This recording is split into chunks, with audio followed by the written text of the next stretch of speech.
everyone, I'm Lola Opamenti, guest host for Cybercrime magazine. Today we're having a roundtable discussion about security awareness training, specifically how it relates within a global financial institution.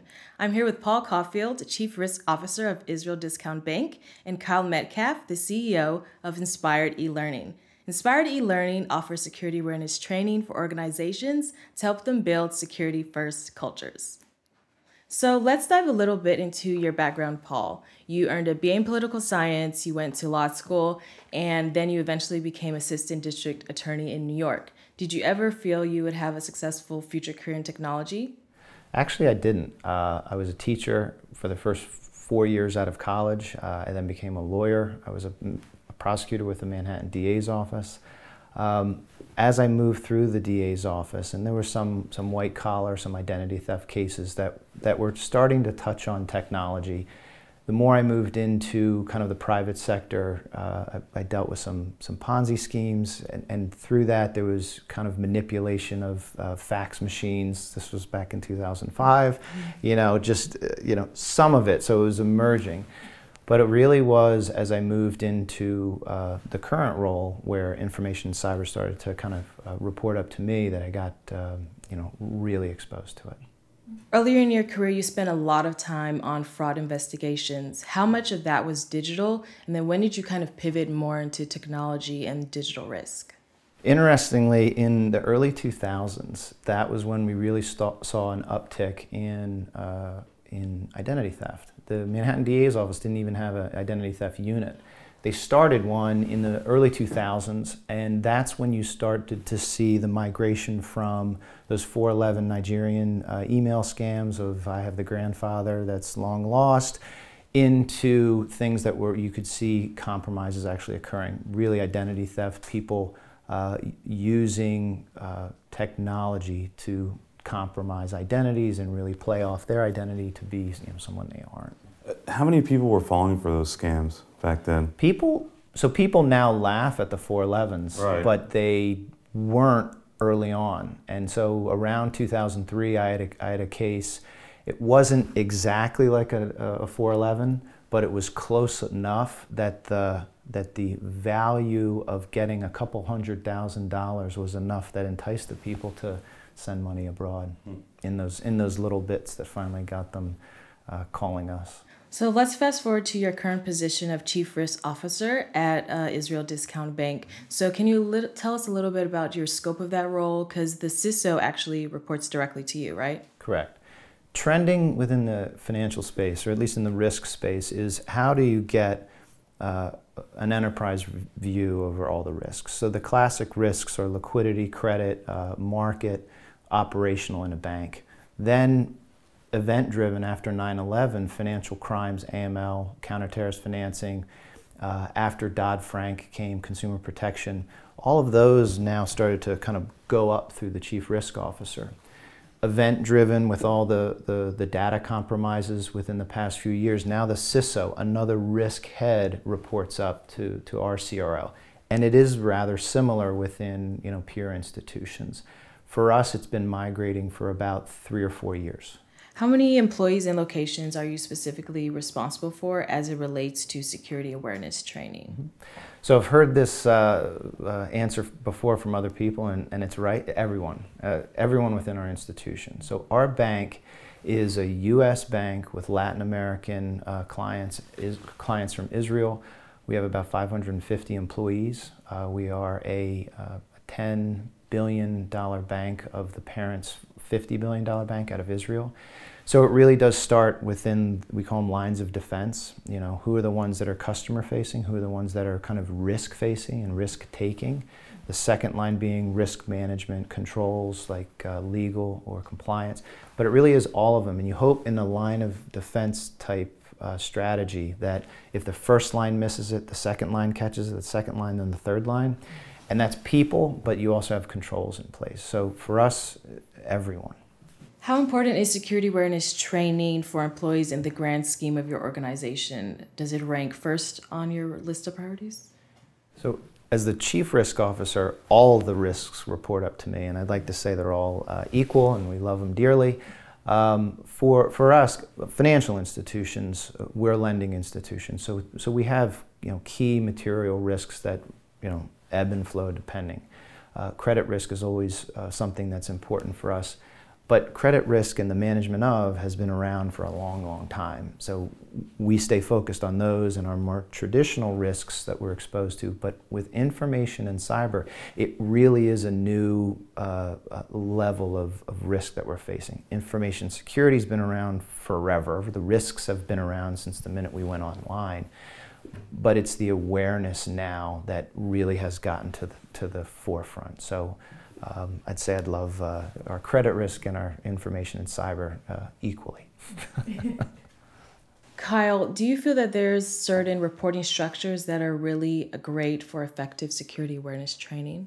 I've seen many different reporting structures, and the ones that are effective are the ones where action is being taken and there is a mature program or an emerging program that's in place. You have to have buy-in with the executive team, and that can't be just the executive team saying, hey, this is really important to us, you need to go and take it. The executive team themselves needs to be fully bought in, emotionally bought in to the training and the program, and that really trickles its way down through an organization. So this acronym reporting to that acronym, or this C-level reporting somewhere else, I've seen it be irrelevant, and it's different in industries. There's a very specific set of risks that he's dealing with that folks in retail may not see. So the bottom line is that doing something is better than doing nothing, and having the executive team bought into that something is crucial, and that's what leads to effectiveness. Let me add something. We go through an annual examination with different regulators, every bank does. It can jump off the page when they look at a program if the board, if management, if the heads of those risks are taking it serious or not. If it's check the box, it jumps off the page. If it's embedded within the DNA, it also jumps off the page. So I agree with Kyle. It's less relevant on the reporting structure. It's more relevant on the accountability and that you're getting key information being reported up to the board, and then the board's able to get that comfort that, yes, those risks are being attended to. Yeah, that kind of answers the next question I was going to ask about executive buy-in. How do you get that executive buy-in, and how do you present the value propositions of security awareness training? Yeah, the value prop is one of insurance and mitigating risk. If you're not doing these things, you're leaving yourself exposed to countless threats that are coming into your organization on a daily basis. That could be on the technology side, where you need to harden your IT systems, your servers, your password systems, whatever it may be, but also on the human side of it, because all of that tech is deemed completely useless if a hacker gets someone to hand over their credentials and the hacker walks in the front door, goes unnoticed by all of these systems because it's nothing out of the norm, and then once they're in, they do something, drop off a package, whatever it may be, that'll then lead to the bad result. The quickest way to get buy-in, and this is the worst way, is by fear that something has happened and the board has been caught flat-footed, or management, and so it's by fear that something now has happened, the reputation's now at risk. You quickly get up to speed. And I think it's important, the way you get buy-in is showing this is how we can get to a state of maturity, so we're avoiding that. So incident response plans, awareness, training, and just really understanding what is the impact if we don't do anything. It's really important, I feel, for security awareness training because then you're able to catch incidents and other threats that could arise before they happen. So it's a really great proactive solution. So based on what you guys just said, why do you feel there's not more budget attributed to security awareness training compared to the actual hardware and other technology in an organization?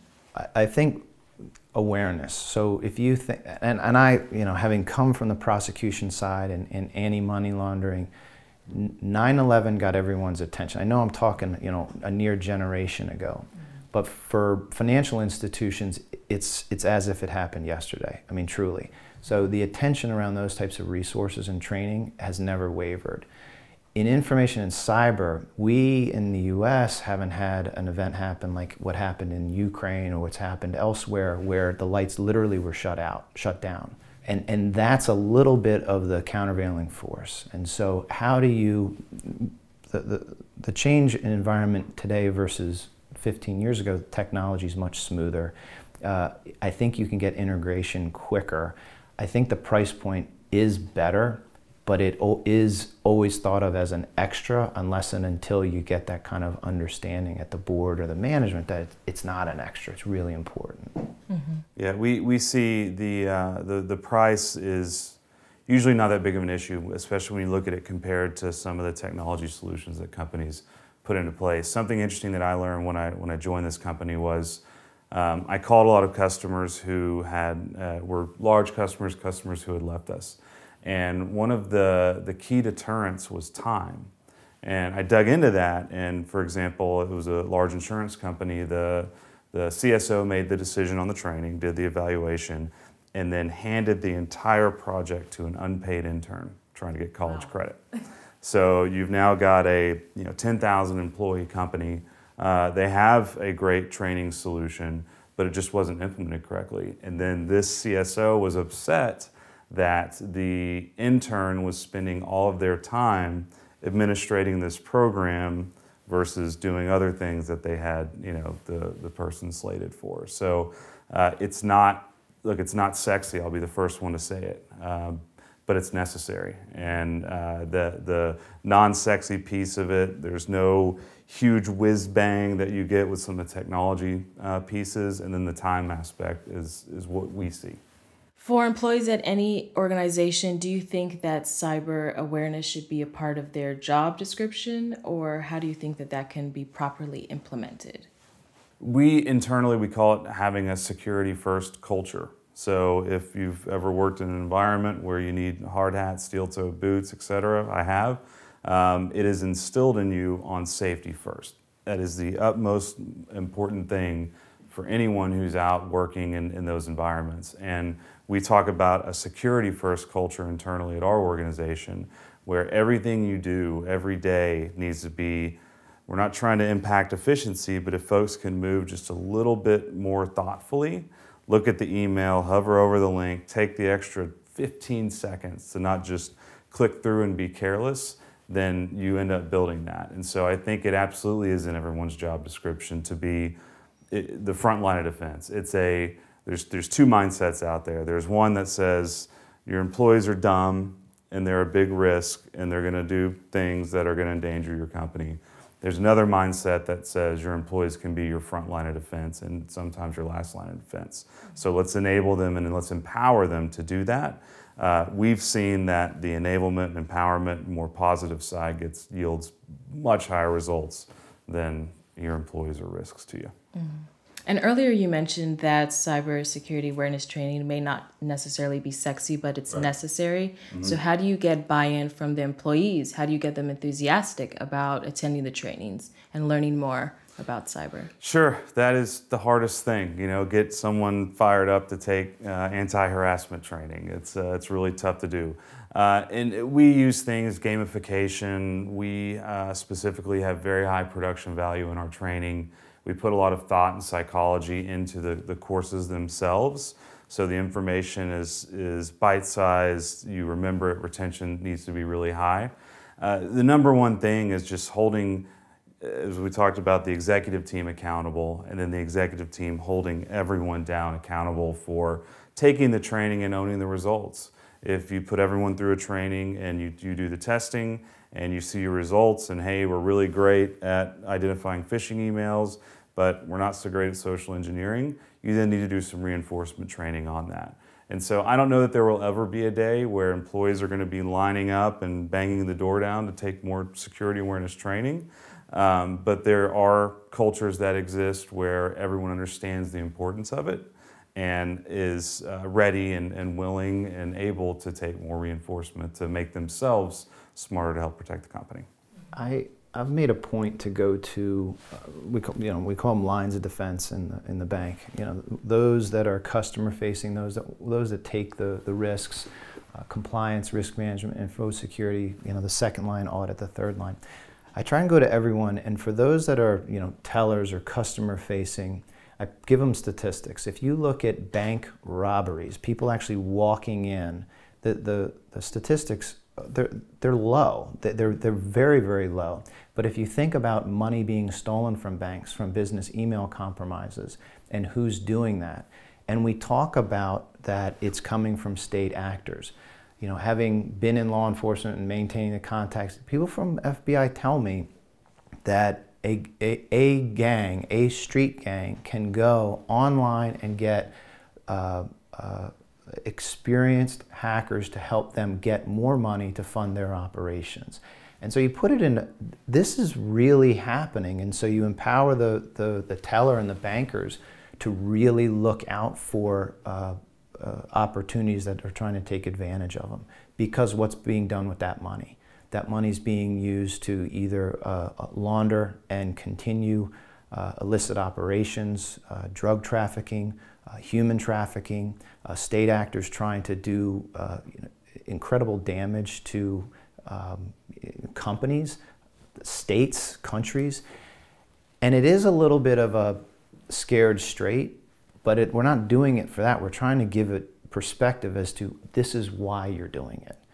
And it does lead to, at the end of the discussion, some people say, I didn't think about that. I just thought it was kind of in a vacuum. Mm-hmm. And then making it real, I think that's where you get the most traction. Yeah. One other piece on this that we do internally is we have monthly town halls where I'll get up and address the entire company on the financials and what's going on and what we're focused on. We open those. The first thing I say in every one of those is security first, right? Is security first mindset.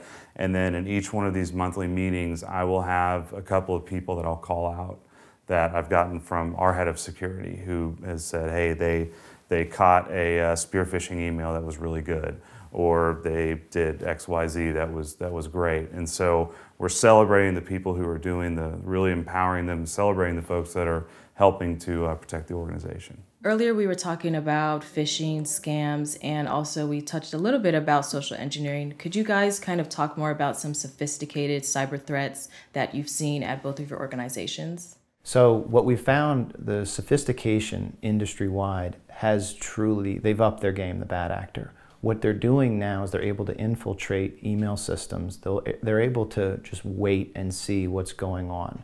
And then they compromise that. They compromise an opportunity where the individual, the person, the victim has taken themselves offline in a travel, in a medical event, some type of scenario that then the bad actor can slip in.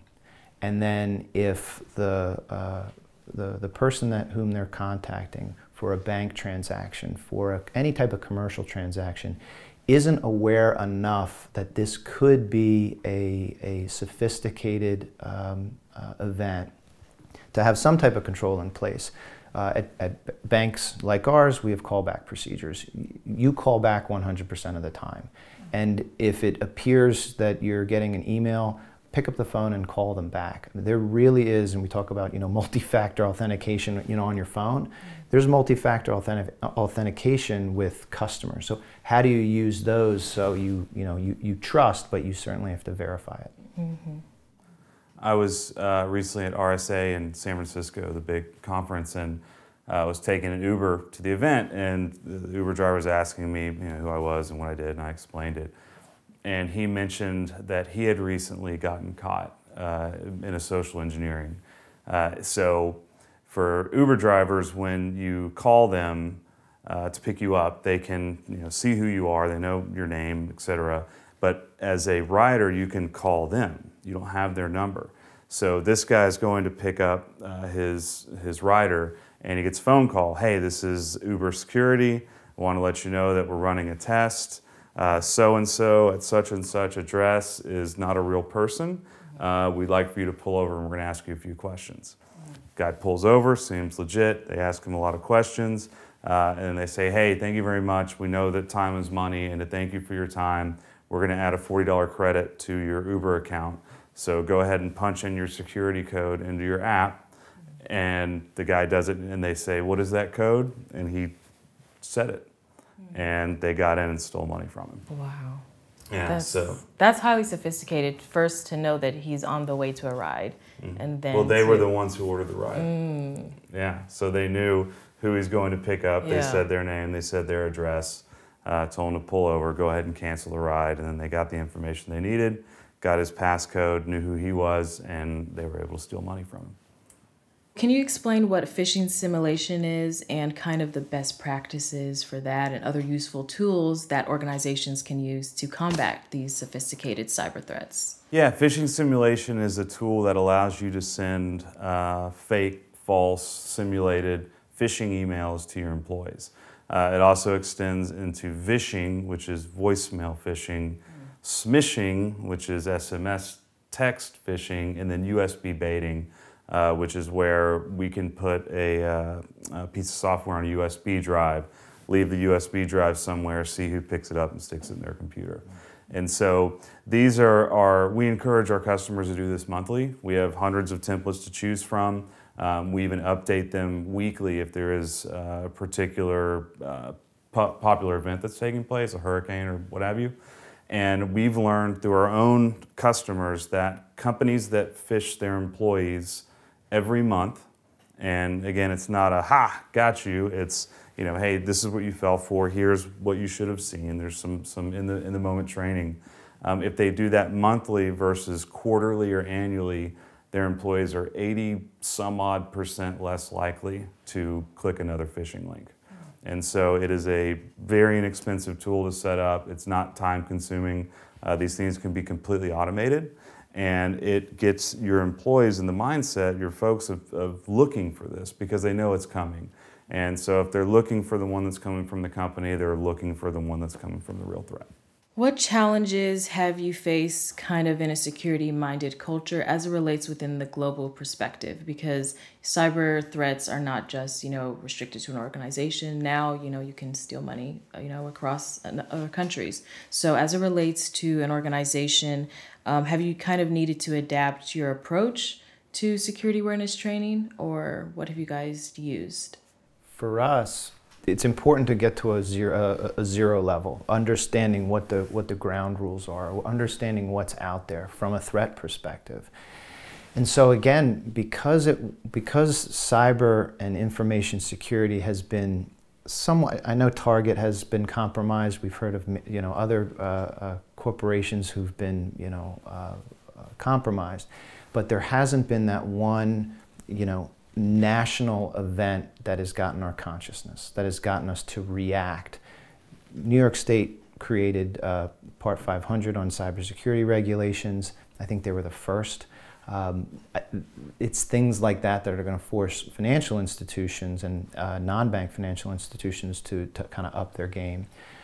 But and I mean everyone, as just consumers, what are we doing on our phones? I mean, if we don't make this personal and internalize it, what does it mean for us first as individuals? We're not going to do it within our corporate space. Then it's sucking from the fire hose with just what's out there and what's changing. If you, having been at the FSISAC conference this past week, to see all the tools that are out there for training, at the same time to see all the tools that are out there for surveillance on the thousands of types of cryptocurrencies. It's just trying to stay abreast of everything that's changing. The phishing campaigns, I wanted to say, what I like about those that are in the training space is they seem to really like relish and enjoy creating tools that are fun and that are, whether it's a phishing campaign, a vishing, it's never dry. It always does seem to have a point to it that is a human aspect to it. And I think where we are with training and technology today versus 20 years ago was very dry, and you'd look at just PowerPoint slide after PowerPoint slide. I think we're going to get those people up to a zero state pretty quickly. It also gets folks talking about it. You guys always have a smile on your face when you're talking to us, so we like that. Kyle, have you seen or worked on any particular strategies that work well for global companies as it relates to cybersecurity awareness training? For us, it's because we're providing the training. It's globalization, as we would call it internally. We offer our courses in languages I didn't know existed. And that is just making sure that we work with the right folks in region to have high quality translations or high quality text translations and voiceover.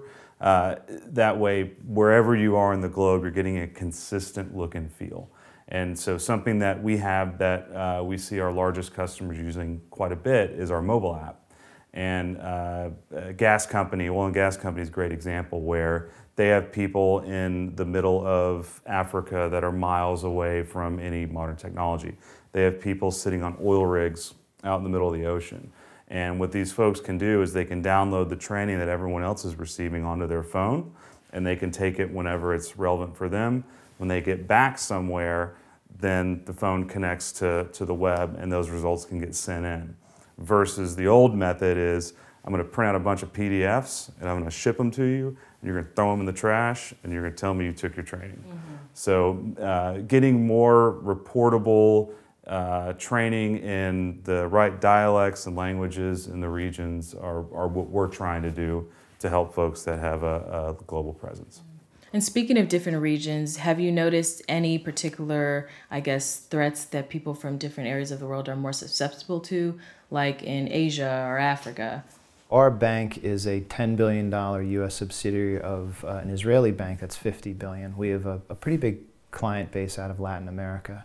What I see in the U.S. is greater awareness on elder abuse and an understanding of what could be happening with, I forget if they're called like sweetheart scams, where a widow or widower is targeted. And within the U.S. space, I think we're getting better in awareness there.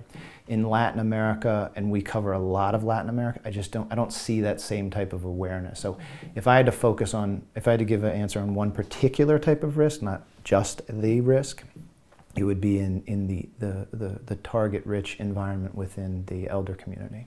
Okay. For any new employee that is hired at an organization, do you feel that security awareness training should be mandatory or should it be part of the onboarding process? Yeah, 100%. And so much so that we've built our platform to recognize when a new employee is added. If you're linked up through your exchange system or what may be, it'll recognize when the new employee is added, and it will automatically enroll them into the fundamentals training and upfront assessments that we do. And then it puts them on a fast track to catch up with the rest of the organization. So it is a no-brainer, 100%. Every employee needs to be enrolled in the security awareness training from day one. Mm-hmm. And I guess for the strategy purposes, like what does that look like for a new employee? Do they just get it on onboarding, but how do they continue with cybersecurity awareness training throughout their tenure at the organization? Yeah, it depends on the organization and how aggressive their security posture is. But what we recommend is on day 1 or 2, it's an upfront assessment, which is 10 questions. Then a fundamentals training, and then an assessment at the end of the training. 100 times out of 100, you're going to see someone improve from that first test to the second test. And then from there, it's all about reinforcement and simulations. So they need to get enrolled into the phishing simulations. They need to know that they're coming and know to look out for them. So whenever they get one, they need to report it. That's also important to see who's reporting these things and who isn't. And then the reinforcement training can be anything from a 2-minute, somewhat funny video about ransomware. It could be a 7-minute small module on the latest phishing threats. It could be, we have a whole library of reinforcement material, and you never stop. It never stops. It is an always-on campaign that all organizations need to run. Okay, so finally wrapping it up, could you guys paint us a picture of what an organization would look like if cyber security awareness was not implemented? Like, what are the major downsides? The major downsides would be the lights are going to go off. No, the lights are going to go off at some point. It's not a matter of if, it's a matter of when. I think I read something the other day that Microsoft encounters 3 trillion attacks on an annual basis. And those are obviously bot driven mostly, but that's something worth keeping in mind, that they're bot driven, they're manual, they're super sophisticated, they're driven not just by financial reward, but sometimes something deeper and means greater destruction if they really get through. So it really is as basic as, if you don't, then the lights are going to go out. Yeah, doing anything in this case is better than doing nothing. And when I talk about our security first culture to our team, we're the ones providing the training. It would be a black eye I'd carry for the rest of my life if we had a very public data breach. Being a company that should be on the forefront of having the best security posture. So yeah, I'm in violent agreement. The company, it doesn't matter what organization you are, if you have no security posture, if you have nothing in place, you're toast. Well, thank you both, Paul and Kyle, for coming down here and talking to us about security awareness training as it relates to organizations and also the global culture. So these security awareness training roundtables are sponsored by Inspired eLearning, and we will see you guys next time. Thank you very much. Thank you.